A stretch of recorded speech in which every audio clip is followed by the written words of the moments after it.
시작해 보도록 하겠습니다. 하나 되는 글로벌 프렌즈 사회를 만들기 위해서 다문화 전문 사회적 기업인 우리 아시안 허브에서 주관하는 국가별 열린 토크쇼, 오늘 네 번째 시간인 거 알고 계세요? 알고 계셨어요? 저희 맨 처음에 중국, 그리고 캄보디아, 그리고 몽골에 이어서 오늘 이렇게 네 번째 시간 베트남에 대해서 알아보는 시간 함께 마련했습니다. 추석이 언제죠, 여러분? 네, 이제 일주일 딱 남아있죠. 추석을 맞아서 지난 수요일부터 관악 아세안 페스티벌이라는 축제를 진행하면서 저희 축제의 하이라이트로 오늘 이 토크쇼를 또 아시안허브에서 마련을 했습니다. 그동안 베트남에 대해서 궁금하셨던 점들, 오늘 또 한국에서 생활하는 베트남인들의 솔직한 심정을 들어보실 수 있는 시간 마련했으니까 관심 많이 가져주시고요. 자, 오늘 함께 얘기 나눠주실 패널 분들을 모셨습니다. 이번 주 그리고 지난주 이렇게 해서 두 번에 걸쳐서 저희가 함께 모여서 스피치 교육도 좀 하고요. 그리고 어떤 이야기를 나누면 좋을지 회의도 좀 했어요. 그래서 이분들이 오늘 베트남에 대한 이야기들 많이 준비해 오셨으니까 많이 기대해 주시기 바랍니다. 먼저 한 분 한 분 자기 소개를 좀 들어볼까요? 이쪽부터 한번 들어볼까요? 우리 김종숙 선생님부터. 안녕하세요. 저는 김종숙입니다. 저는 충북대학교 일반대학원 한국어교육 박사과정에 있으며 충북대학교 내 한국어 글로컬 한국어학 연구소 연구원으로 있습니다. 또한 아시안허브의 자원가 1기부터 몸담아 오고 있습니다. 무엇보다 엄마로 또는 선생님으로 연구원으로 외국인 유학생 그리고 이주노동자, 이주여성 자녀들에게 한국어를 가르치며 그들과 자국의 문화를 비교하면서 또한 함께 나누고 연구하는 일을 하고 있는데요. 2007년부터 경희대학교에서 한국어 학을 다시 공부하게 되었습니다. 특히나 2010년도 법무부 사회통합교육으로 베트남 공동체에서 1년간 이주 노동자들과 함께 일주일에 2번씩 한국어 교육, 또한 한국 문화, 또한 한국 생활에 적응하는 데 있어서 함께 공부하면서 그들과 동거동락 그 인연으로 인해서 더 제가 오늘에 이르기까지 있는 것 같습니다. 베트남이라는 나라와 사람들과 또한 친하게 된 것 같습니다. 오늘 여러분들과 함께 우리가 알고 있는 또는 잘못 알고 있는 또는 더 잘 알고 있는 베트남에 대해서 함께 풀어가고 또한 알아가는 시간이 되었으면 좋겠습니다. 네, 고맙습니다. 우리가 김종숙 선생님은 이제 한국 분이신 거예요. 안경 쓴 모습도 예쁘시죠? 네, 이게 안경을 안 쓴 모습이 더 예쁘다고 그러셨는데 글씨가 안 보여서 안경을 끼고 우리만 아는 비밀로 하고요. 안경 낀 모습도 너무 예쁘신데 그 말씀 안 하실 때 잠깐 벗으셔도 더 미모를 한껏 자랑하실 수 있겠습니다. 네, 소개 감사하고요. 이번에는 오가영 씨 소개 들어볼게요. 안녕하십니까. 저 오가영이라고 합니다. 한국에서 온 벌써 14년이 되었습니다. 예. 다문화 가족지원센터 4년에 근무했다가 현재 인천국제공항의 세관관라는 업무 통번역 담당하고 있습니다. 저 딸이 한 명 고등학교 1학년이고요. 예. 가정이 3명 예, 화목하고 잘 살고 있습니다. 이 프로그램 통해서 여러분이 만나게 돼서 정말 저희 영광입니다. 감사합니다. 네. 오가영 씨 이제 한국에 사신 지 14년 되셨어요. 거의 뭐 한국인인지 베트남 분인지 구분이 안 될 정도로 한국에 잘 적응해서 살고 계십니다. 오늘 얘기 많이 기대해 주시고요. 자, 다음은 우리 전장미 씨. 다문화 강사 활동하고 있는 전장미라고 합니다. 한국에 온 지는 10년 됐고 7살 아들도 오늘 함께도 왔어요. 저는 여러분 오늘 만나서 반갑습니다. 네, 우리 오늘 또 베트남에 대해서 잘 설명해 주셨죠? 아들 이름이 뭐예요? 김민혁이에요. 민혁아, 민혁아, 네가 지금 제일 시끄럽거든. 엄마 지금 얘기하시잖니. 그렇지. 와줘서 고마워요. 우리 저기 뒤에 앉은 우리 아이들도 쌍둥이에요 혹시? 쌍둥이는 아니에요? 민혁이 다음으로 너네가 참 말을 많이 하거든 지금. 오늘 앞에 어떤 얘기 하는지 좀 들어주세요. 네, 고맙습니다. 네, 귀여운 아이들과 또 함께 오셨습니다. 자, 이번에는 도미펑 씨, 제가 소개 드렸지만 직접 또 자기소개 들어볼게요. 네, 안녕하세요. 저는 도미풍이라고 합니다. 좀 경기결에서 연락이 오셨습니다. 저는 한국에 온 지 한 6, 7년 됐어요. 현재는 이중언어 다문화 강사 서울 지역계에 일을 하고 있습니다. 5년째 됐어요. 저는 베트남에서 호치민 쪽 사는 사람이에요. 그리고 호치민 인문사회과학대학교에 졸업하고 그리고 10년 동안 호치민에 직장생활 다녔어요. 여기 와서 새로운 나라, 새로운 일을 하지만 놀러 가게 일을 했어요. 유치원에서 근무하니까 애들을 자주 만나서 일하면서 엄청 좋았어요. 저 앞으로는 대학원에 한국 석사 공부하기로 했는데 네, 놀러 가겠습니다. 만나서 반갑습니다. 네. 왜 우리나라 사람들도 대학 졸업하고 석사 가고 박사 과정 하는 게 쉽지가 않은데 이렇게 베트남에서 오셔가지고 또 공부에 열의를 가지고 참 열심히 하는 모습이 옆에서 참 보기가 좋았습니다. 자, 이번에 또 이제 어떻게 앉다 보니까 양 끝에 우리 한국 분이 앉게 됐어요. 소개해 주시죠. 네, 저도 한국 사람입니다. 제가 베트남에 있었을 때 그 좀 돈 많은 중국인 같다는 얘기를 많이 들었어서 제가 제 입으로 한국 사람이라고 많이 소개하고 다녔었는데 네, 저는 2008년부터 2010년도까지 코이카라고요, 한국국제협력단 이제 태권도 단원으로 다녀왔었습니다. 그래서 이제 지리적으로는 북부의 끝, 이제 중부의 시작이 되는 애안성 타이포빙이라고 하는 그 도시에서 있다 왔었고요. 거기 이제 문화체육관광부 소속으로 유소년 태권도 팀을 지도해서 그 선수들을 이제 국가대표로 양육하는 일을 하고 돌아왔습니다.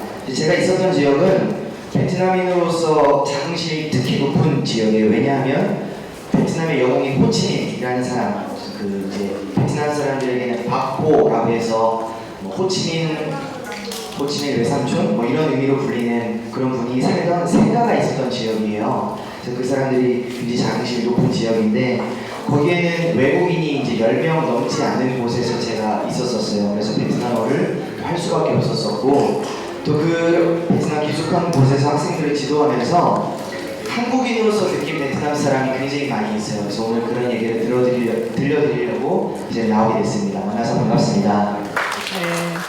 우리 임종인 씨는 진짜 베트남 말을 굉장히 잘하시더라고요. 그래서 베트남 분들하고 전혀 문제 없이 의사소통이 가능할 정도로 베트남 말 잘하시는데 오늘 또 베트남에서 겪었던 생생한 이야기들 많이 기대해 주십시오.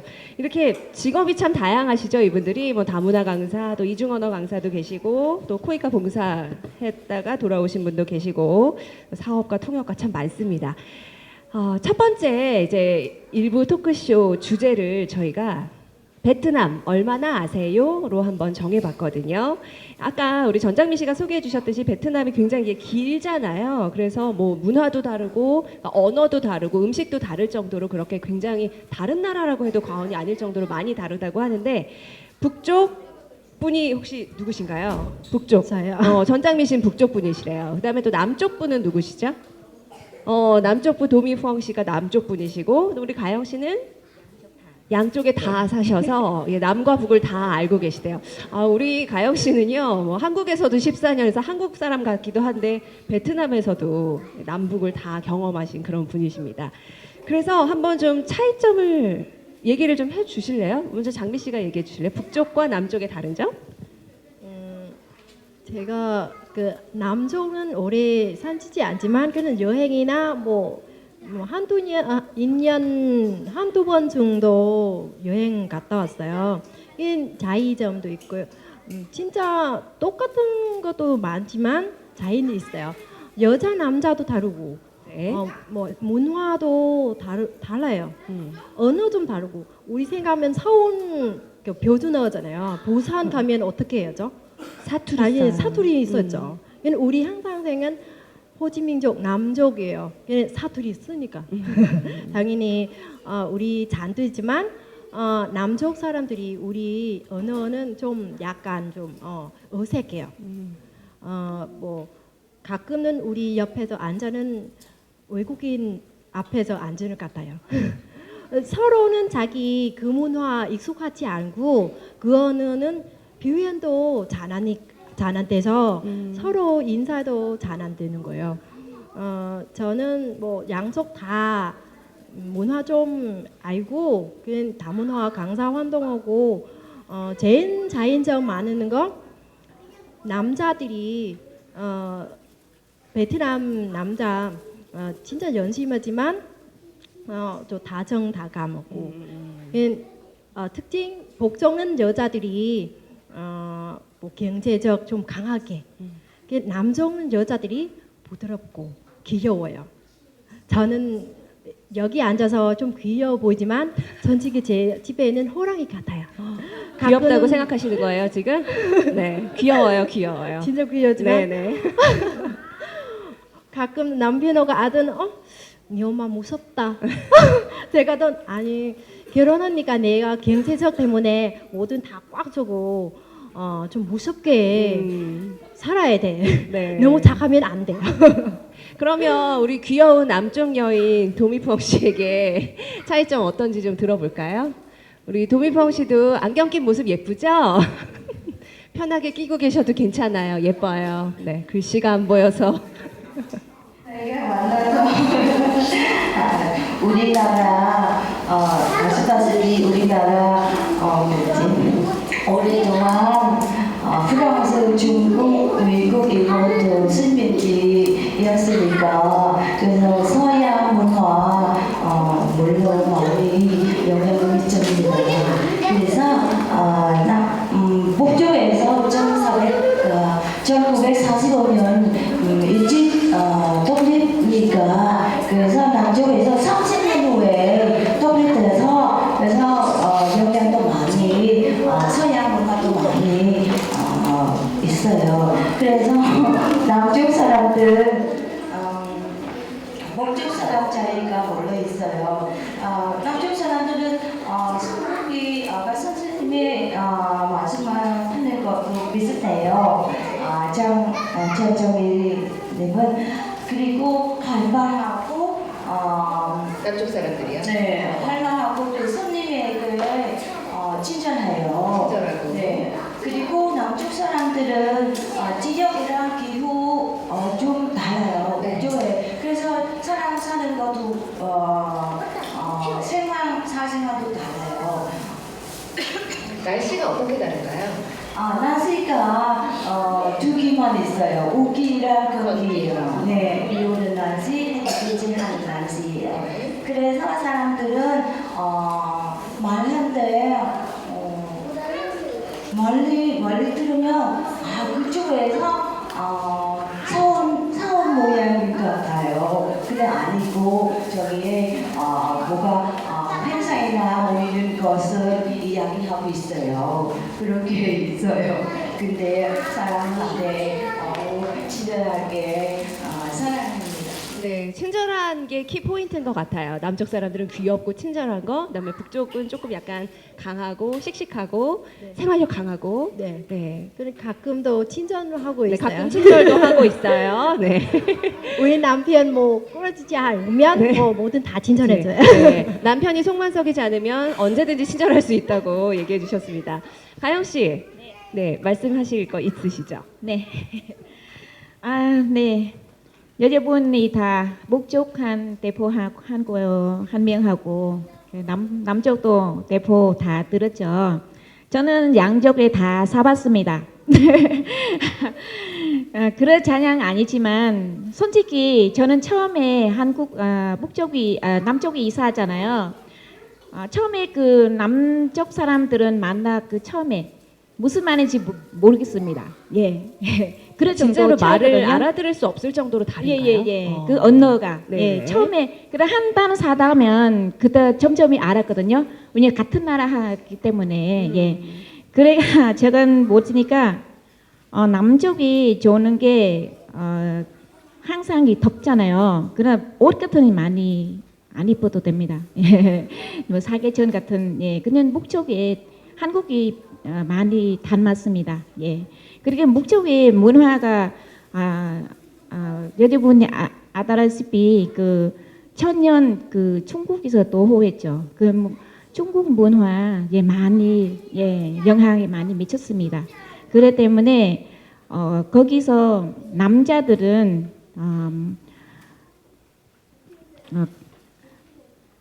저기 좀 조금 한국 남자처럼 네 강해요. 한국 남자가 네. 어떤지 우리 한국 여자- 남자가 제일 크게 웃고 있습니다. 네, 남자가 하늘하고 예, 여자가 땅입니다. 예, 북쪽이에요. 예, 요새 많이 좋아했지만 한국 옛날에 아마 많이 담았습니다. 네. 네.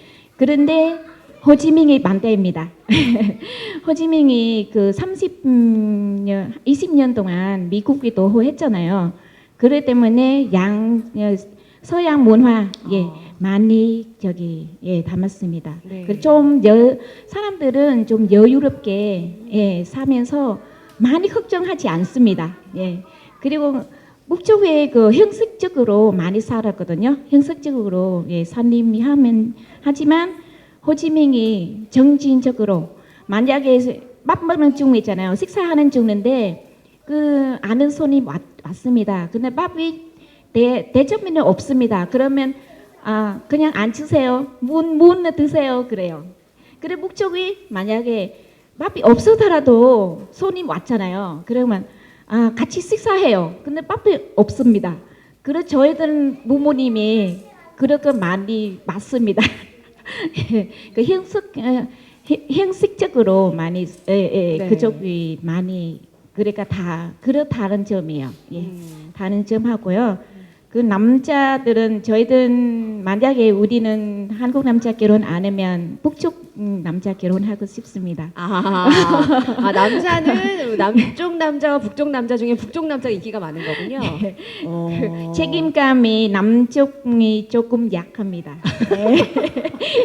그러면 이 베트남 안에서 남북이 이렇게 다른데 이제 베트남과 그럼 우리나라 한국을 비교해 봤을 때는 그럼 또 어떤 차이점이 있을지는 우리 임종혜 씨가 얘기해 주실 수 있을 것 같은데요. 남자 얘기가 나와서 남자 얘기 좀 들어봅시다. 베트남 남자와 한국 남자 어떻게 다른지 직접 또 가서 살아보셨으니까 느낀 점이 많으시겠죠? 저는 북쪽 남자입니다. 일단 베트남은 남자 여자 할 것 없이 되게 강해요. 사람들이 끈기가 있고. 아까 처음에 장미 씨도 얘기해 주셨고 말씀해 주셨지만 일단 전쟁을 겪으면서 생긴 근성인 것 같아요. 세계에서 유일하게 미국과 프랑스를 전쟁으로 이긴 나라거든요. 분명히 정신이 있습니다. 더군다나 베트남 현재 전 인구의 60%가 평균 연령이 35세예요. 굉장히 특이하죠. 그러니까 남자들이 20대 초반 중반이면 대부분 결혼을 하기 때문에 책임감이 더 생길 수밖에 없습니다. 최근에 이제 저랑 아내랑 베트남에서 제가 있었던 곳에 초대를 받아서 다녀왔었는데 제가 가르쳤던 제자 2명이 22살, 24살인데 벌써 결혼해서 임신을 해서 초대는 벌써 아내도 있고 두 번째 임신해서 저를 보러 온 친구들이 있었거든요. 일단 그런 기본적인 환경이 있기 때문에 그런 책임감은 있을 수밖에 없고요. 그리고 또 이제 다른 부분으로는 제가 한국인으로서 이해가 안 됐던 부분이 참 많이 있었습니다. 아내의 헌신 때문에 남자들이 좀 게을러 보인다는 생각이 있었던 적이 있었어요. 우리 예를 들면 저희 흔히 베트남 사진을 보면 여자분들이 이제 논을 쓰고 논에서 이제 작업을 하는 사진 찍히는 게 많은데 대부분의 여자분들이 다 논을 쓰고 방일을 하고 있어요. 남자분들이 그렇게 논을 쓰고 방일하는 사진 찍히는 건 거의 없거든요. 그러니까 이제 뭐 기차를 탔었을 때 아내가 남편을 위해서 짐을 들어주고 이불을 깔아주고 뒷정리하는 것도 보통 아내의 몫이에요. 집안일에서도 보면은 퇴근 후에 그 남편이 아이와 놀아주는 역할은 제가 봤을 때 남자보다도 더 충실하게 해주지만 주방에 들어가서 뭐 일을 한다든지 청소를 한다든지 이런 거는 남자들이 하지 않습니다. 지금 남자는 뭘 하나요? 남자들이 뭘 하냐면요. 네. 궁금한데요. 길거리에서 이제 술도 먹고요, 밥도 먹고요, 네, 돈도 벌어다 주고요. 이제 뭐 이것 또한 좀 전쟁을 인한 배경이라고 생각이 들어요. 왜냐하면 전쟁이 언제 일어날지 모르기 때문에 늘 남자들이 준비하고 있다가 나가서 전쟁을 치러야 되기 때문에 대부분의 허드렛 일들을 여자분들이 했던 것 같아요. 그래서 지금 이제 젊은 이주 여성분들이 한국에 와서는 고생을 한다고 생각이 들어요. 왜냐하면 베트남에서도 지금 베트남 분들이 이제 아버지 어머니 세대들이 전쟁을 겪었기 때문에 그게 당연하다고 생각이 들지만 지금 과도기적인 상황이 있는 상황이거든요. 그러면 이제 한국에 와서 이미 베트남 내에서도 좀 과도기적인 상황이 있는 상황에서 한국에 왔었을 때는 더 혼란을 겪을 수 있다는 생각이 들거든요.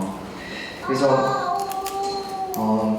베트남 사람, 한국 남자랑 비교했었을 때는 좀 게으를 수 있지만 그래도 근성이 있고 책임감이 있고 또 그래도 집에 일찍 들어와서 저녁에 아내가 밥을 할 때는 또 아이랑 놀아주기도 하고 좀 뭐 어떻다 확실하게 얘기할 수는 없지만 분명히 좀 차이점은 있는 것 같아요. 네. 베트남에서는 한국 남자가 유리한가요?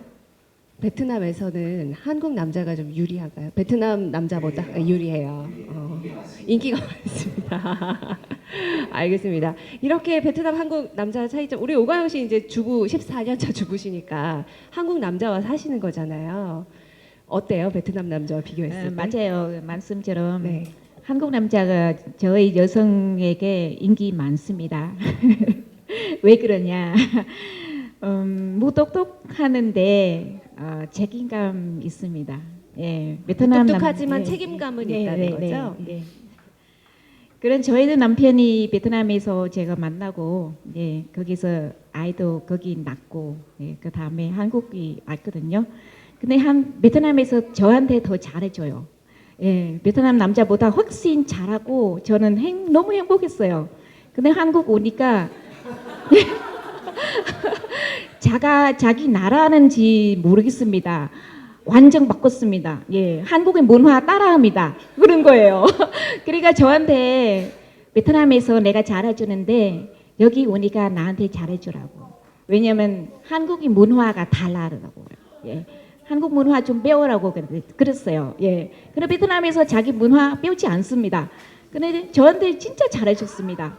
저는 결혼 너무 잘할 줄 알았는데 예, 여기 오니까 아침에 나갔잖아요. 나 간다. 그러니까 제가 뽀뽀해주고 몰래 했는데 집에서 밥 줘. 그러니까 TV만 봐요. 네, 아이가 양육이 진짜 만도 못해요. 안 해요. 네. 그래서 저희는 베트남에서 부부하면 맞벌이 많잖아요. 베트남이 그 아침에 출근하면 7시예요. 아침에. 그래서 대부분 남쪽하면 집에서 밥 하지 않고 사 먹어요. 아침에. 네. 간단하고 간식을 먹고 같이 근무하면서 저녁에 4시 정도, 예, 4시 정도 뭐 퇴근하는 시간이니까 저희는 여자는 같으면 장 보고 예, 밥 준비하면서 남자가 아이들은 같이 놀든지 아니면 숙제해 주든지 예, 그래 같이 양육하거든요. 그래 저녁에 같이 부부로 식사 시간 꽤 많습니다. 네. 예, 그 남은 시간 밥 먹으면 아마 다 끝나면 7시 정도. 예, 그리고 베트남 오토바이 타고 예, 바람 쐬도 갑니다. 네. 예, 커피 수업도 가고 여유롭게. 예, 근데 한국 그런 여유는 없습니다. 남편이 집에 들어오면요 7시나 8시 다 됐습니다. 어떤 날에 제가 배고프면 미리 먹고 안 그러면 그런 남편이 많이 약간 맞췄습니다. 왜냐면 남편 왜 밥이 기다려 먹어야지 왜 혼자 안 먹냐고. 그래서 저는 성격이 못 참으면 배고프면 못 참거든요. 미리 먹었습니다. 네. 그러니까 우리나라는 한국은 아무래도 왜 남자분들이 직장 생활 굉장히 힘들게 하시잖아요. 그러니까 아침에 나가면 저녁에 막 밤 10시고 12시고 막 밤을 새고도 회사에서 일을 하는데 베트남에 제가 얘기를 들어보니까 4시 정도 퇴근을 한다고 해요. 그러니까 그런 어떤 환경의 영향을 또 많이 받아서 함께 가족들이 식사를 다 하고 나서도 이 밤 시간까지 함께 즐길 수 있는 여유가 좀 있다는 그런 생각이 들고요. 우리 가영 씨 같은 경우에는 한국으로 시집을 오신 게 아니라 베트남에서 남편을 만나서 거기서 아이를 낳고 사시다가 한국으로 들어온 케이스예요.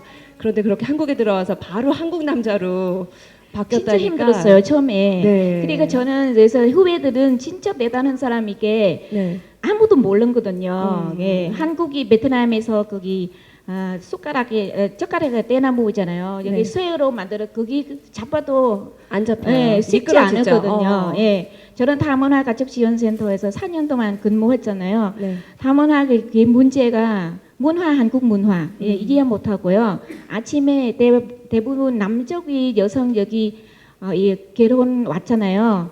그러면 아침에 일어나지 못합니다. 예, 거기서 다 아침에 밥 식사 안 하고 예, 그런 문제가 시어머니, 아버님, 저 남편 네. 저희들 센터에 찾아오고 예, 상담한 거 합니다. 우리 또 이제 아침 식사 얘기 나오고 시어머니 얘기 나왔는데요. 요 얘기는 할 얘기가 너무 많으셔가지고 이따가 저희가 후반부로 살짝 코너를 따로 마련했어요. 그때 또 더 얘기 나눠보도록 하고요. 우리 한국 남자 하면 제가 지난달에 이제 캄보디아 편도 진행을 했었는데 그때도 가장 많이 나왔던 얘기가 한국 남자 무뚝뚝해요. 항상 화나 있어요. 이런 얘기를 많이 들어요. 요즘 남성분들 많이 와 계신데 이게 화를 내는 게 정말 화를 내서 화가 아니라 목소리가 너무 크고 그러니까 소리를 좀 이렇게 언성을 높이고 이런 것들이 또 캄보디아나 이렇게 베트남 여성들에게는 화가 난 것처럼 느껴지나 보더라고요. 도미펑 씨의 남편분도 어떻게 무뚝뚝하십니까? 아니면은 자상하십니까? 궁금한데요. 네, 우리 남편은 저희랑 사이가 연내선 많아요. 그래서 우리 남편은 원래 좀더 자기가 나는 어른 사람이에요. 저는 와이프이지만 생각 안 하면 그냥 어른 사람. 어린하다. 그래서 사이가 그렇게 생활하는데 예를 들면 제가 부부 관계니까 전부터 왔을 때 저는요 남편 앉아서 컴퓨터에서 꽂자가 저는 뒤로에서 서 있어서 그다음에는 의자에서 이 손 이렇게 했어요. 약간 어깨에서 만졌어요. 네. 그 갑자기 우리 남편이 혼났어요. 저한테. 혼났어요? 왜 어른들 만졌어요. 어깨에서 어른들 이렇게 만졌어요. 저는 깜짝 놀랐어요. 왜 그런지. 그런데 나중에 제가 선생님 다문화 여쭤보고 한국 사람 남자 그렇게 하냐고 그 선생님은 그러면 아닌데요 아마 그래서 제가 생각하는 남편은 우리 남편 나이가 어른 생각하니까 그래서 제가 그렇게 어른이라고 생각하니까. 네. 그래서 제가 베트남에서 사이가 남쪽에서 편하게 사이가 사진 찍고 그 다음에 어깨도 안아주고 그래서 여기 우리 가족 사진 보내주세요. 네. 우리 얼개가 시아버지 우리 친아버지가 이렇게 했어요. 네. 그래서 보여주고 당신 봐봐. 이거는 우리 그렇게 사랑하고 그렇게 하니까 그래서 예의 없는 거 아니다고 점점 이야기하고 제가 우리 남편 처음에 보았을 때 너무 힘들어요. 우리 남편 맨날 저 어린 사람 생각하니까 맨날 혼나고 어른 되게 그래 하냐고 그래요. 뭐가 어른이에요. 우리 부부이니까 왜 어른 하냐고. 나이 차이가 얼마나 나세요, 남편분이랑? 14살 차이. 네. 그러니까 제가 보니까 이 한국 남자분들하고 우리 베트남 여성분들하고 나이 차이가 부부지만 10살 이상 나는 부분들이 굉장히 많더라고요. 그러니까 그냥 부부 아니고 아이처럼 취급을 해서 굉장히 힘드셨다고. 근데 그도 그럴 것이 처음에 왔을 때 우리말도 잘 못하고 이제 의사소통이 잘 안 되다 보니까 그런 게 있었던 것 같은데 막 힘드셨겠어요. 근데 요새는 요새는 괜찮나요? 네, 괜찮습니다. 제가 뭐 하든지 그다음에 이제 이야기해요. 네. 우리 남편 형한테 제가 가만히 있어요. 나중에 그렇게 하면 안 된다고. 현명하시네요. 저기 서로 이야기하고 점점 바꿨어요. 완전 엄마이랑 말씀을 조금 이해하고 오래 살 수 있어요. 그렇게 이야기하고 좀 요새는 네, 요새는 괜찮으시고요. 그러니까 이게 처음에 문화가 다르기 때문에 감정적으로 이제 붙기 시작하면 크게 싸움이 되니까 근데 굉장히 현명하시게 그땐 가만히 있다가 나중에 이제 이러면 안 된다고 타이르셨군요. 14살 많은 남편분을. 네. 그게 이제 화목하게 잘 살 수 있는 비결이었던 것 같고요. 한국 남자, 베트남 남자. 그러면 이제 한국 여자, 베트남 여자도 좀 비교해 볼까요? 어떤 점을 많이 느끼세요? 전장미 씨? 장미 씨가 먼저 얘기해 주실까요? 저는 복쪽 여자니까 그냥 어렸을 때 엄마 그 양양 뭐 많이 받아서 교육은 진짜 강하게 받았어요. 교육을. 네. 네. 여자니까 요리 잘해야 돼. 아. 가정 잘해야 돼. 그거 기본인 거예요. 네. 그냥 어렸을 때 제가 7살부터는 주방 들어갔어요. 7살부터? 네. 어렸을 때는 뭐 3살, 4살부터는 조금만 뭐 집에 쓰러지는가 정리는 자기 스스로 하는 네. 거예요. 그러니까 6살, 7살 초등학교 들어가면 네. 꼭 주방 들어가야 돼요. 밥이나 아니면 채소는 씻는 거 엄마 도와줘야 돼요. 조금만 뭐 익숙하고 그다음에 자기 요리 시작해야 돼. 네. 칸도 잡기는 어떻게, 볶음은 어떻게, 뭐든 다 해야 돼. 아마 초등학교 4학년, 5학년은 막 요리 다 잘해요. 그 베트남의 남과 북을 떠나서 베트남 여자분들이 다 그런 식으로 가정 일에 네, 대한 교육을 가정일은 받는다는 거의 얘기죠. 잘해요. 우리나라는 어떤 것 같아요? 한국은? 제 생각은 이 부분은 좀 네. 한국 여자 좀 약해요. 네. 요리나 뭐 동의합니다. 가정은 좀 잘하지만 당연히 나중에 배웠잖아요. 그러니까 우리나라에서는 왜 어머님들이 그런 분들 많으시죠? 시집가면 다 하는데 가기 전에 뭐하러 고생해 이런 얘기 많이 듣고 잘하잖아요. 근데 베트남에서는 무조건 그거가 기본이라고 생각하고 어떤 네. 소양을 쌓는 걸로 어렸을 때부터 그런 교육이 있어. 왜냐면 왔군요. 요리 못하고 가정 잘 안 지으면 네. 시댁 들어가서 네. 욕 먹어요. 아, 우리는 욕 먹어요. 우리도 그래요. 우리 친정 부모님 욕 먹으면 안 된다고 그렇죠. 이렇게요. 친정 부모님이 욕 먹으면 안 되죠. 그냥 항상 아유, 꼭 자녀는 특히 여자 네, 네. 교육 좀 잘 지키는 거예요. 이런 점은 또 베트남에서 확실히 교육을 시키고 있군요. 우리 여자 이야기를 하다 보니까 우리 김정숙 선생님 그 많이 교육을 하셨잖아요. 이주 여성들 이제 한국말도 많이 가르치셨고 그러면서 어떠면 느낀 점이 좀 많으셨을 것 같은데 어떤 점이 좀 다르던가요? 한국 여성들과. 익히 여러분들 많이 접해봤을 텐데요. 저는 오늘 베트남 남과 북의 여성들의 그 차이점을 잠깐 그 아까 전장미 씨를 통해서 베트남을 좀 더 알아봤잖아요. 지형적으로 굉장히 길다 보니까 북과 남이 기후가 다르다는 거. 그래서 그 북쪽과 남쪽에 그 여성분들을 이렇게 그 인터테이지라는 그 그룹에 어떤 한 리서치에서 방문 접수, 그러니까 방문 면담을 했대요. 성인 남녀 18세부터 40세까지. 그것도 방문 그 면담을 한 결과를 보면 남과 북의 여성들의 그런 일상 생활에서 많이 달라요.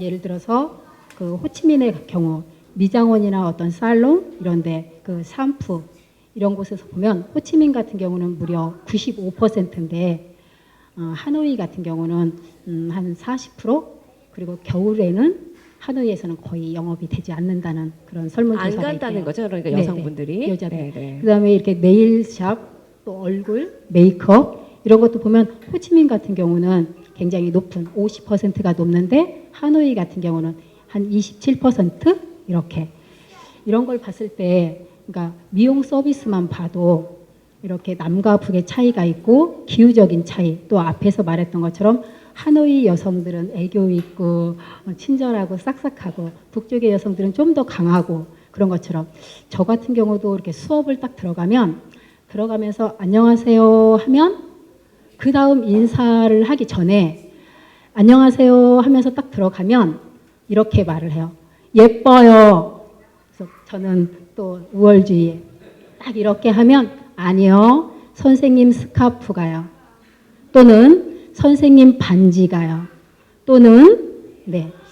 그러니까 언어교육원이나 저희 학부생들 수업을 할 때는 좀 그런 얘기가 덜 있는데 이렇게 다문화가족지원센터에서 이주 여성분들에게 한국어 교육을 할 때는 이런 인사를 참 많이 들어요. 그런데 대부분이 호치민 쪽에 남쪽에 네. 있는 여성분들이라는 거예요. 그래서 봤더니 그 여가 생활에 있어서도 이렇게 호치민은 더 외향적이고 그 멋을 낼 줄 알고 또 어떤 소비 지향적이라는 거죠. 그러면서 여유롭고 풍요를 즐기고, 그런데 하노이 같은 경우는 조금 더 겨울을 준비하는 그 지형적으로 그런 생활력, 그래서 겨울을 준비하는 거, 소비가 조금 덜 있다는 거죠. 그런 부분을 학교 또는 현장에서도 이렇게 알 수 있고요. 네. 그래서 한 가지 예로 학생들이 선생님에게 선물을 할 때도 그 차이를 느낄 수 있어요. 네. 호치민의 학생 같은 경우는 친정에 갔다 왔어요. G7 커피를 줍니다. 그런데 하노이에 친정에 갔다 온 학생들은 녹차, 차를 줍니다. 그런 걸 봐서 이렇게 다른 여성들의 남과 북의 차이점을 현장에서도 많이 네. 볼 수 있는 것 같아요. 그 우리 선생님이 이제 그 베트남에서 온 이제 여성들을 많이 상대를 하시다 보니까 남북의 차이점에 대해서도 굉장히 잘 아시는 것 같고요. 우리나라 여자들하고 베트남 여자들 중에 가장 큰 차이점 뭐라고 생각하세요? 큰 차이점이요? 네. 차이점이라기보다는 비슷한 점이 비슷한 많죠. 점. 어떤 점이 비슷한가요? 일단 시대가 바뀌었어도 저도 엄마잖아요. 엄마. 그 아이들에 대한 애착은 굉장히 큰 것 같아요. 네. 굉장히 좀 뭐 다는 아니지만 덜어 그 남편과의 좀 좋지 않은 사이가 있더라도 그 아이들에 대한 그 애착, 사랑 네. 이거는 좀 같은 것 같아요. 우리 그 이제 여자들 그리고 남자들에 대한 이야기를 좀 나눠봤는데 어떤 우리 임종희 씨께서 2년을 이제 살다가 오셨는 태권도 사범님을 하시면서 그 베트남 내에 국가대표를 이제 소집 선발을 하셔서 이제 전국 곳곳을 다니면서 이제 시합도 하시고 그렇게 살면서 어떤 베트남에 대한 문화 어떤 점이 좀 우리나라랑 다른가요? 좀 재미있는 문화 뭐가 있나요? 하고 제가 여쭤봤더니 이런 얘기를 해주셨어요. 어떤 문화가 있었죠? 네. 저는 베트남에 있을 때 베트남 사람들이랑 굉장히 많이 싸웠었어요. 그래서 막 뭐 베트남 사람보다 더 베트남 사람 같다고 뭐 그런 것까지 싸우냐고 할 정도였었는데 그 시작이 뭐였냐면 컴사오라는 문화였습니다. 컴사오. 이게 이제 베트남 사람들과 혹시 사실 관련이 있거나 하신 분들은 좀 들어봤을 법한 단어인데요. 뭐 우리 말로 치면 괜찮아요, 뭐 문제 없어요 라는 뜻이에요. 근데 이제 어떤 상황에서 컴사오라는 말이 나오냐면 제가 택시를 타고 가고 있는데 이 택시 운전기사가 돌아가고 있단 말이에요. 그럼 택시비가 더 나오잖아요. 당신이 돌아가서 돈 더 내라고 했는데 왜 돈을 깎아주지 않느냐? 컴사오래요, 컴사오. 이제 뭐 제가 2층 침대 기차를 제가 1층 침대를 예약을 하고 기차를 탔는데 이미 2층에 자리를 예약하셨던 분들이 제 자리에 앉아 계신단 말이에요. 그럼 제가 여기 제 자리인데요. 그러면 컴사오래요.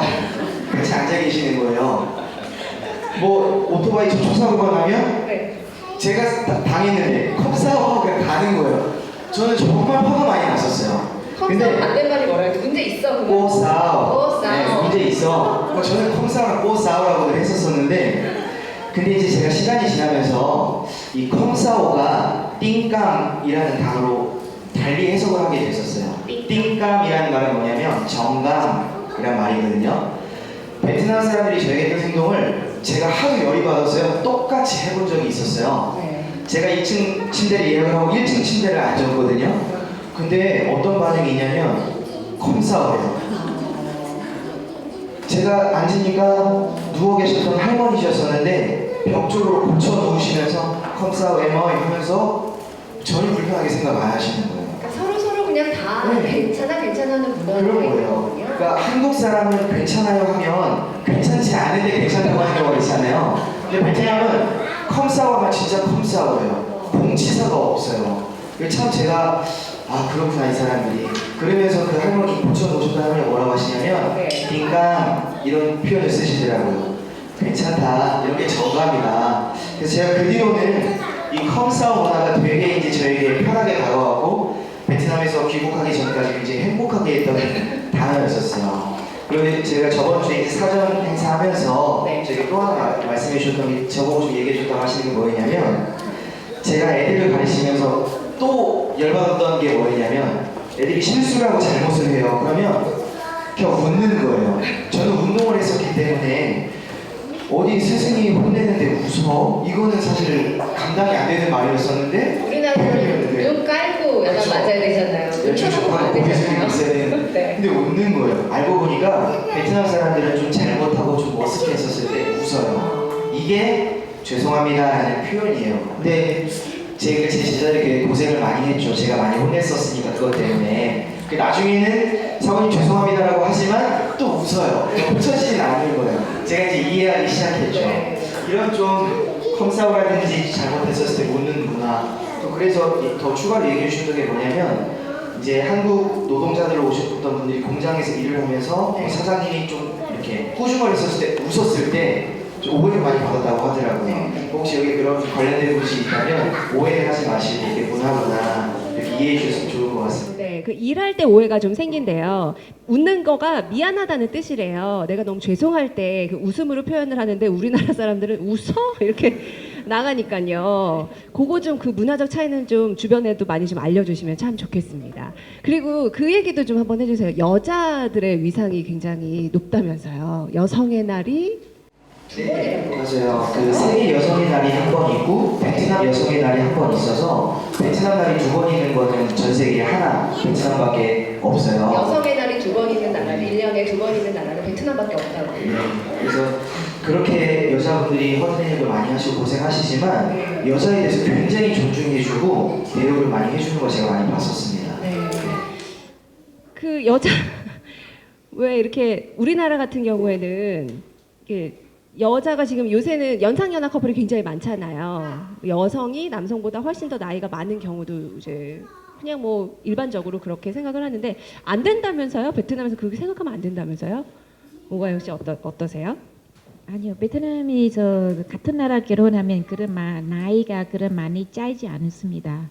근데 한국에서 저희들 진짜 베트남에서 옛날에 너무 많이 고생했으니까 전쟁도 꽤 오랫동안 네. 했기 때문에 그런지 여자들은 희생적으로 자기가 조금 능력 있으면 뭐가 일도 열심히 하면서 그래 돈을 벌고 오빠나 동생네 그 대학교 보내거든요. 자기가 중학교 그 대부분 중학교밖에 공부 못하는 사람 많습니다. 네. 고등학교 막 그 옛날에 저희 나이처럼 저는 지금 40 중반입니다. 그러니까 저희 나이처럼 뭐 고등학교 나온 사람 많지 않습니다. 예, 그 대학교 거의 많지 않습니다. 예, 그러니까 그리고 자녀들은 많이 낳잖아요. 한국 옛날에 똑같기 때문에 그러니까 나면 장녀 제일 고생합니다. 예. 아 장녀가 네, 제일 네, 고생을 제일 한다고요? 많이 고생하다. 아. 예. 이렇게 뭐 그러니까 한 그때 뭐 베트남 그때 뭐그 1980 몇 년이 그 문 열고 그때 외국 사람이 많이 들어왔거든요. 그때 막 외국 사람 하면 다 찬사라 줄 알았어요. 자기 문화 어떻게 뭐 그게 궁금하지 않고 외국 사람 하면 무조건 뭐 잔사 줄 알았으니까 여자들은 그때 능력 좀 있으면 한국 사람만 아니라 외국 사람이 결혼하면 내가 부모님들은 좀 경쟁적으로 좀 도와줬기 때문에 나이 상관없이 나는 도와주면 그 무조건 결혼을 오케이 하라고 해요. 네. 예, 그랬기 때문에 한국이 여성들은 많이 무척했잖아요. 그러니까 베트남이 중매 동에서 베트남 많이 왔습니다. 네. 베트남이 전쟁 때문에 여자들은 많이 남았습니다. 특별히 북쪽에서 저는 가까운 그 마을에 결혼 그 군인 들어오는 여자들은 거의 결혼 못했습니다. 예, 옛날에가. 지금 나이가 50 넘어는 여자들은 네. 많거든요. 전쟁 때문에 남성들이 예. 많이 이제 남자들은 없어서. 예, 많이 부족했기 때문에 네. 여자가 결혼 못하는 사람 많습니다. 꽤 많습니다. 네. 예. 그렇기 때문에 나는 희생 조금 하면 내가 부모님 형제들은 행복하게 살아면 그러면 그 때문에 한국 사람들은 저한테 많이 물어왔습니다. 왜 베트남 여성들은 20살밖에 안 되는 이쁘고 그래 한국 남성 왜 40 넘어 결혼했냐 그럼 많냐고 네. 이 얘기 물었거든요. 좀 부끄럽지만 거기서 베트남에 20살 이상 결혼의 나이 있습니다. 그리고 여기서 한국 남성들은 40 하면 결혼 못합니다. 노총각계. 그 때문에 여기 여자들은 못 찾으니까 외국 가고 자자 밖에 없습니다. 그러면 베트남에 옛날에 저는 처음에 한국이 시집 갈 때 온데 베트남 여성들은 착하고 부모님이 잘 모시고 그런 많이 칭찬했는데 요새 그렇지 않습니다. 너무 많이 때문에 그런지. 예, 그런데 이해하자는 게 베트남이 그 희생적이기 때문에 그런 중매업 결혼하면 연애하고 사랑 아니잖아요.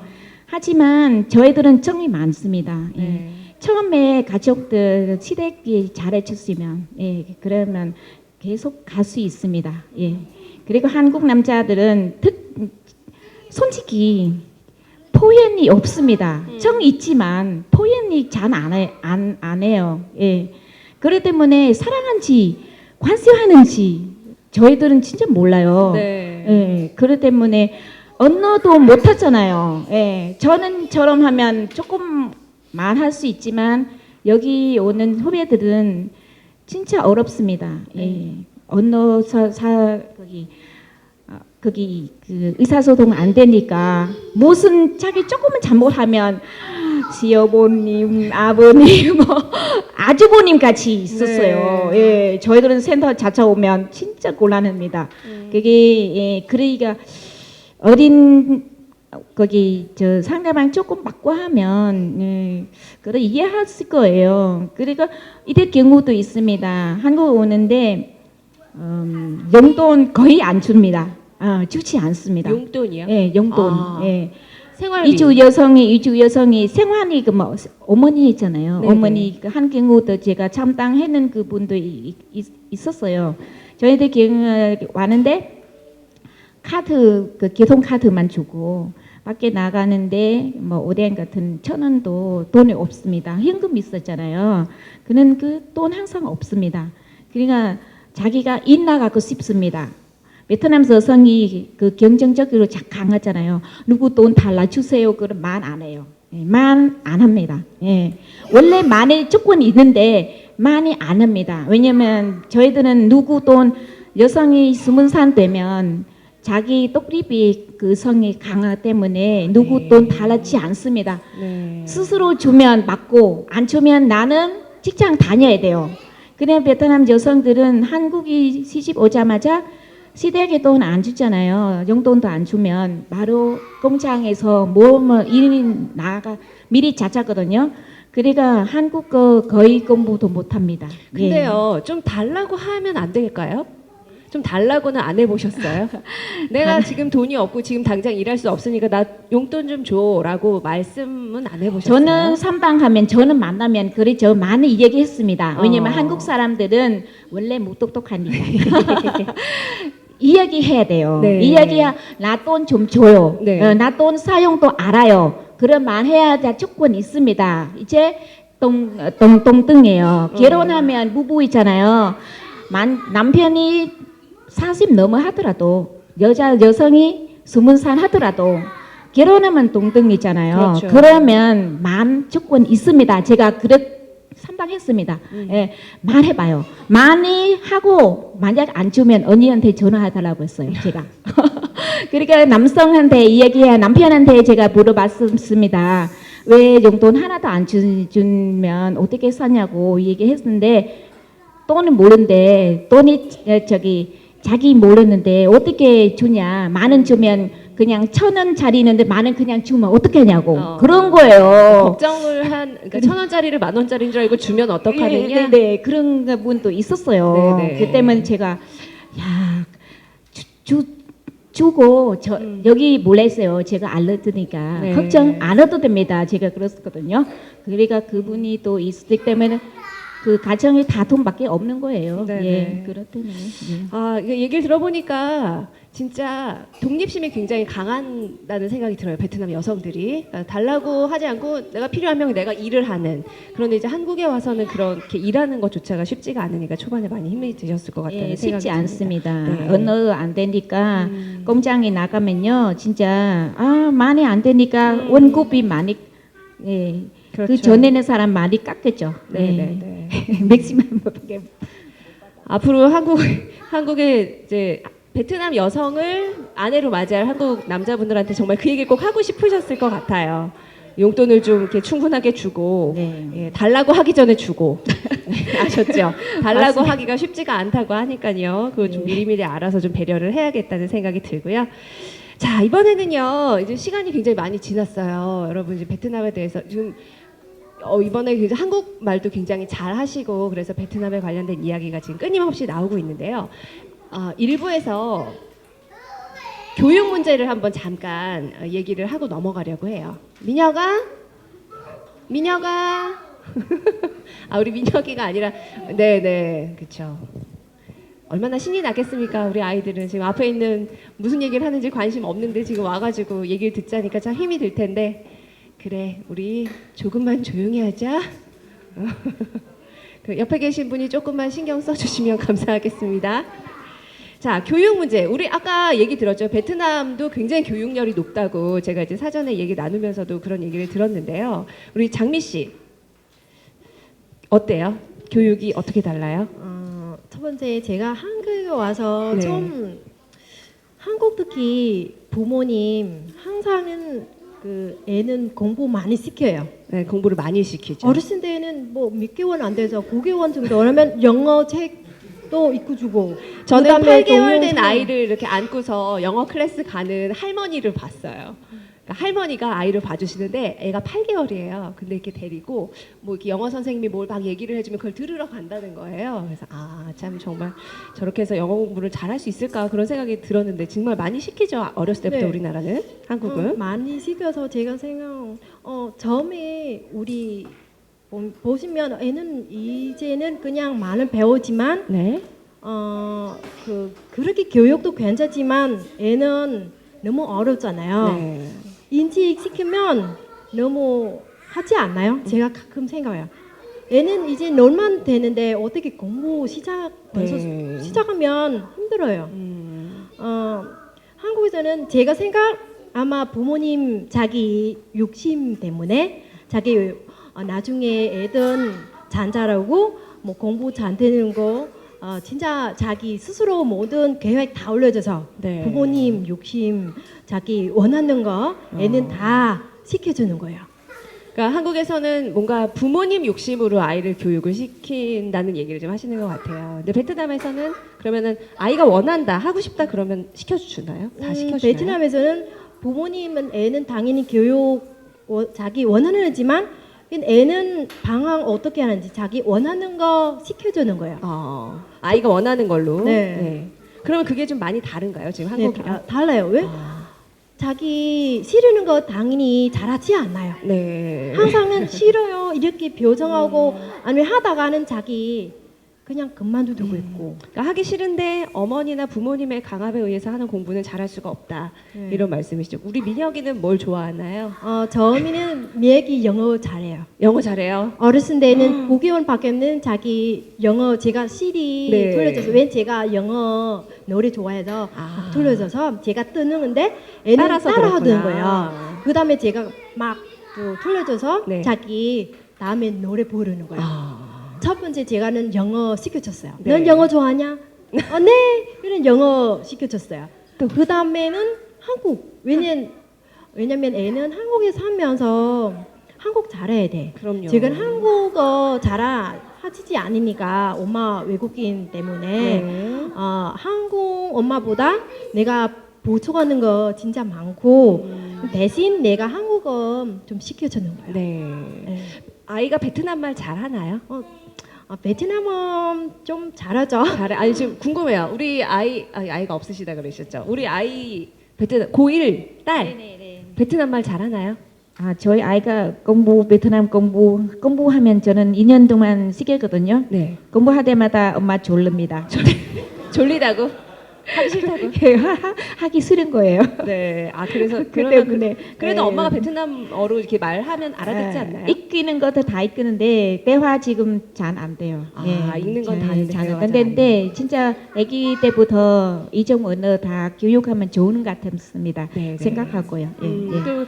그 동의하시는 거예요. 베트남에선 그리고 제가 이런 얘기를 들었어요. 베트남에서는 이제 아까 얘기하셨듯이 아빠가 직장에서 빨리 퇴근하고 돌아오면 가족이 다 같이 보내는 시간이 굉장히 많대요. 그래서 베트남에서는 아빠도 엄마랑 똑같이 아이 교육에 관여를 한다면서요? 네. 그러니까 저희들은 좀 편하죠. 왜냐면 베트남의 남자들은 여자보다 공부 더 많잖아요. 그렇죠. 그렇기 때문에 남자가 아이가 그 교육의 중심으로 가르치고 아빠가 이렇게 엄마, 중심적으로 네, 아이들 중심적으로. 교육에 예. 신경을 쓴다는 거죠. 수학나 국어나 같은 경우면 고등학교 저 학교 하면 고등학교에서 아빠가 많이 신경을 봐줬거든요. 쓰죠. 네. 예. 그러니까 중학생부터 하면 그때부터 학원이 몰라든지 그러니까 옛날에 그랬는데 요새 많던지 저는 몰랐지만 그런데 한국에서 제가 아는 것은 저는 원래 장정구에서 목동에 살아봤으니까 거의 아이들은 1학년부터 거의 학원이 몰랐습니다. 네. 하루 중에 학교도 힘들었는데 또 학원을 또 가야 돼요. 네, 저녁까지 저도 딸하고 우리 형님이 딸하고 저희들은 또 1학년부터 아이가 그걸 몰랐습니다. 그 2학년까지 저는 보니까 우리 아이가 너무 불쌍합니다. 아침부터 공부하면서 또 저녁까지 보통 집에 들어오면 8시나 9시 정도 들었거든요. 그러니까 제가 제 좋아하는 것은 아이가 시켰습니다. 네. 처음에 그렇습니다. 그러니까 교육이 그리고, 제가 중간에 이렇게 웃음이 났던 이유가 남편분이 이제 베트남에 계셨으면 굉장히 또 아이한테 신경을 많이 쓰셨을 텐데 이제 한국에 돌아오셔서 지금 남편분은 우리 고1 딸 아이의 교육에 대해서 어느 정도 신경 쓰고 계신지 궁금한데요. 우리 신랑 아까 말씀했잖아요. 네. 집에 밥하고 TV만 봅니다. 밥 먹고 TV 보시고 출근하시고 알겠습니다. 하실 얘기가 있으신가요? 중숙 씨? 저도 대학교 3학년, 4학년 두 딸을 둔 엄마인데요. 한국에서 그러니까 베트남 분들 말고도 이주 여성분들 또 이제 그 이외 다른 나라에서 오신 분들이 한국은 굉장히 공부를 많이 시킨다. 쉽게 말해서 뺑뺑이를 돌린다고 하시는데 아는 경우도 많아요. 그리고 저희들 못지않게 저희보다 더 하는 이주 여성 엄마들 많이 봤습니다. 저도 큰아이 재수도 시켜봤고 중국으로 유학도 보내봤고 그리고 작은아이 지금 현재도 유학 가 있지만 그거는 그 가정마다 그 아이들이 선택을 하는 경우 많이 있습니다. 요즘 아이들 굉장히 똑똑하고 또한 자기 자신의 의견을 정확하게 이렇게 말하곤 합니다. 그런데 못지않게 엄마들 더 많이 시키는 거 봤어요. 방과 후 수업부터 해서 사회적 서비스 웬만한 거 2중, 3중으로 다 서비스 받으려고 합니다. 너무 흔들리지 마시고 소신껏 엄마들도 이렇게 교육에 참여하셨으면 좋겠습니다. 네, 정말 딱 중립적인 입장에서 아주 좋은 조언을 해주셨어요. 우리 김종수 선생님께서. 자, 1부 이제 마무리하면서요. 제가 우리 임종희 씨께 그 베트남에 대해서 뭔가 좀 이렇게 지금 분야를 나눠가지고 간략하게 어떤 이제 설명을 좀 해주신다고 얘기를 들었거든요. 한번 1부를 마무리하면서 우리 임종희 씨께서 해주실 이야기 좀 들어볼까요? 네, 너무 경청해 주셔서 감사합니다. 여기 혹시 이시성 중에 화산 이시성 가지신 분 계세요? 화산 이시. 네. 제가 왜 여쭤냐면 있으세요? 없으시고. 그 고려 시대 때부터 베트남과 저희가 이윤이 있어요. 한국과 베트남이. 고려부터. 네, 고려 시대부터. 왜 그러냐면 우리 한국 그 역사책에는 리 왕조라고만 되어 있는데 릴롱뜨엄이라는 리 왕조의 마지막 왕자입니다. 이용상 왕자라는 사람인데 이 왕자가 그때 그 당시 왕조가 멸망하고 표류하다가 황해도 웅진에 정착을 했었고요. 그때 몽고군이 쳐들어왔었을 때 이 이용상이 그 몽고군을 물리쳐줬어요. 그래서 그때 고종왕께서 화산 이시의 시조로 그 실제로 뭐라 해야 되지? 휘호했다고 해야 되나요? 그래서 제가 그 봉사활동 했었을 때 화산 이시성을 실제로 가졌던 봉사단원이 있었는데요. 그 봉사단원에 굉장히 특혜가 있었어요. 일단 베트남 사람처럼 땅도 살 수 있고 집도 지을 수 있고 그 다음에 여권을 받을 때도 훨씬 유리하게 또 장기간으로 받을 수 있는 그게 되더라고요. 참 신기한 경험을 제가 실제로 겪었었고요.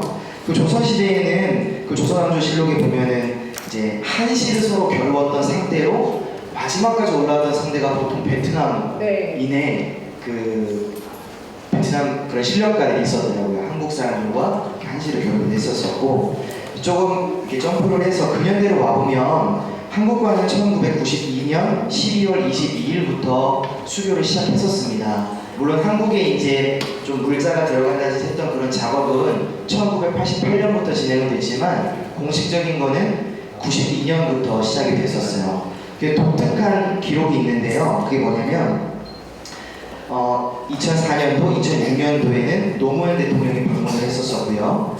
그다음에 2009년도, 2010년도에는 이명박 대통령이 방문을 했고 현재 박근혜 대통령은 2013년도 9월에 방문을 했었었는데 한 나라를 대통령이 2번씩 방문하는 경우는 굉장히 이례적입니다. 그게 한국과 굉장히 교류가 가깝다는 걸 좀 반증해 주기도 하고요. 2007년도에 이제 농득마잉이라는 당서기장이 왔었을 때 처음으로 사용했던 관계 이름이 뭐냐면 사돈의 관계다라는 표현을 썼었고 2009년도에 웅엔던중 그 총리가 방한했었을 때는 전략적 협력 동반자 관계. 그래서 2009년도에 이명박 대통령께서 갔었을 때 전략적 협력 동반자 관계라는 말을 그대로 쓰시면서 한국과 베트남의 관계를 그렇게 표현을 하셨었습니다. 현재 베트남 내 한국인은 약 14만 명, 이게 2014년도 통계거든요. 2014년도에 그 한국 대사관에 있는 제가 자료만 좀 요약해서 좀 가져왔는데요. 베트남 내 한국인은 현재 14만 명, 한국 내 베트남인은 현재 13만 명이 있습니다. 그래서 중국인 다음으로 두 번째 많은 숫자고 3, 4년 전부터는 그 수능 과목에 베트남어 과목도 들어갈 정도로 베트남 사람들이 굉장히 많이 있습니다. 네. 이제 경제 상황만 좀 말씀드리고 저는 마무리하려고 하는데요. 외교부에서 나오신 분 같죠? 우리 베트남 대사관에서 대표에서 나오신 분 같은데 이거를 조사를 하신 거예요? 아니면 이렇게 원래 관심이 있어서 알고 계시던 거예요? 네, 뭐 알고 있던 거에 또 정확한 좀 자료를 드려야 될 것 같아서 정말 베트남을 사랑하고 있는 민족이시. 경제적인 이야기 같이 들어주세요. 네, 아까 그 통합지원센터장님 지금 계속 자리에 계신데 제가 이런 행사하면서 처음 뵀어요. 그렇게 추가 자리해 주시는 거.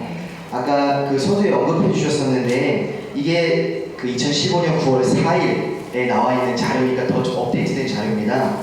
일단 베트남의 외국인 투자가 한국이 제일 많습니다. 그 다음에 한국, 일본, 싱가포르, 대만 이렇게 되어 있는데 베트남에 이제 뭐 국가나 개인적으로 투자하고 있는 지금 금액이 한국이 제일 많이 투자를 하고 있고요. 그 다음 아까 이제 베트남의 수출, 베트남이 다른 나라로 수출하는 것들을 보면 한국이 지금 4위에 되어 있습니다. 그래서 우리나라 같은 경우에 뭘 많이 수입을 하냐면 의류. 그래서 요새 옷에 보면 메이드 인 베트남 되게 많이 있잖아요. 의류가 지금 제일 많이 한국 입장에서 수입을 하고 있고요. 그 다음에 이제 베트남의 수입 현황으로 봤을 때는 중국 다음으로 한국이 두 번째로 베트남 입장으로 봤을 때 수입을 되게 많이 하고 있어요. 그래서 한국은 베트남에 뭘 많이 수출을 하냐면 그런 반도체라든지 핸드폰 관련 부품 이런 것들을 제일 많이 한국 입장에서 수출하고 있고 베트남 입장에서 수입을 하고 있고요. 그러니까 뗄래야 뗄 수 없는 관계가 베트남과 한국 또 한국과 베트남의 관계라고 생각이 듭니다. 네, 이상입니다. 정말 우리나라와 베트남의 관계를 이렇게 막 분야별로 요목조목 정리 잘해주신 임종희 씨께 박수 한번 보내드릴까요? 감사합니다.